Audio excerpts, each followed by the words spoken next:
But Ethiopians surprised everyone by pulling together and fund the project with their own purse.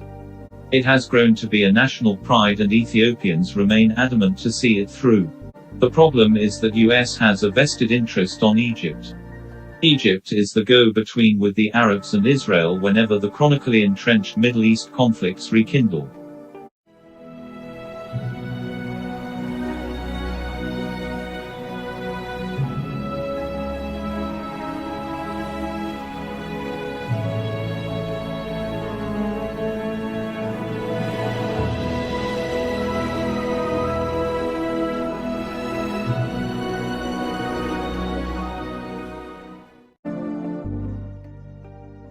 The Nile River originates from the Ethiopian highlands and flows into the Sudan and Egypt. Most of Egypt's livelihood is dependent on the river.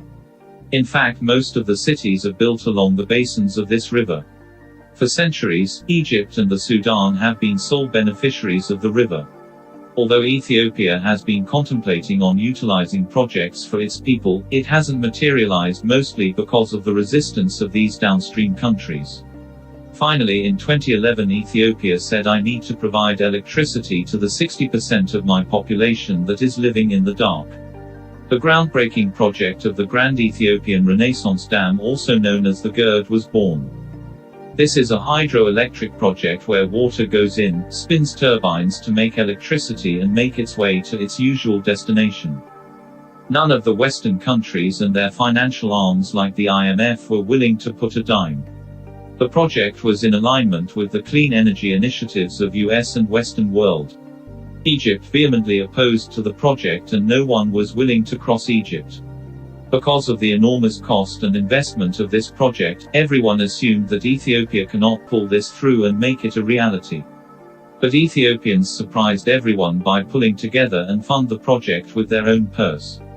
It has grown to be a national pride and Ethiopians remain adamant to see it through. When Abiy Ahmed assumed power, one of the first tasks he had undertaken was to clean up the management of the project and hire essential resources.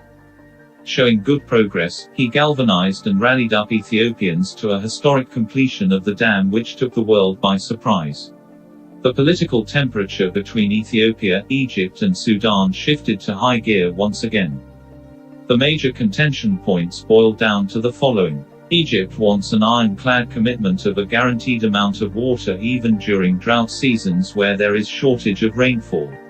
Ethiopia says it can't bind itself in a guarantee as it cannot dictate climate conditions. Equitable water usage where each country gets a certain percentage will also needs to be worked out. United States has tried to play a mediator role during both the Trump and Biden administrations. The problem is that US has a vested interest on Egypt. Egypt is the go-between with the Arabs and Israel whenever the chronically entrenched Middle East conflicts rekindle. As such, Egypt is the second highest recipient of US aid, close to $1 billion on average every year. So instead of being an honest negotiator, it exerts undue pressure on Ethiopia in favor of Egypt. Egypt is not going to be able to live that way. And they'll end up blowing up the dam, and I said it, and I say it loud and clear, they'll blow up that dam, and they have to do something. So whatever you can do to get them, Ethiopia, to do that, they're going to have to, okay? And we've cut off all payment and everything else to Ethiopia. It was terrible.